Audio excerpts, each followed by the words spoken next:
আপনারা দেখেছেন আজকাল যে কেউ ফোন করে বা মেসেজ করে টাকা চাইছে। কিন্তু এই নাম্বারটা বা এই মেসেজটা স্ক্যামারদের, এই চিন্তাটা কিন্তু সবার মাথায় আসে। এই চিন্তাটা দূর করার জন্য গভর্নমেন্ট কিন্তু একটা পোর্টাল বের করেছে, গভর্নমেন্ট সাইবার ক্রাইম পোর্টাল। এর মাধ্যমে কিন্তু তোমরা চেক করে দেখতে পারবে এই নাম্বারটা বা এই মেসেজটা স্ক্যামারদের। এটা চেক করবে কিভাবে? এটা আমি সম্পূর্ণ দেখিয়ে দেবো। চলুন দেখিয়ে দিই। ফার্স্টে তোমরা কি করবে? এই সাইবার ক্রাইম পোর্টালটা ওপেন করে নেবে। এরপর সাইডে দেখবে একটা 3 ডট আইকন আছে।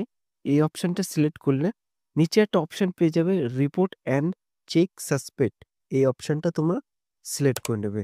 এরপর নিচে আরো অপশন পেয়ে যাবে সাসপেক্ট রিপোর্টারি, এই অপশনটা সিলেক্ট করে নেবে।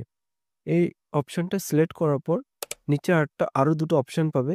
এখানে check suspect mobile number email address লেখা আছে।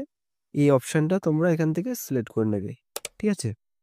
এরপর এখান থেকে কিন্তু নিচে দেখতে পাচ্ছ এন্টার ইউর মোবাইল নাম্বার। এখানে কিন্তু তোমার নাম্বার বসাবে না। এখানে যার নাম্বারে টাকা পাঠাবে জাস্ট তার নাম্বারই বসাবে। এখানে কিন্তু অনেকগুলো অপশন পেয়ে যাবে।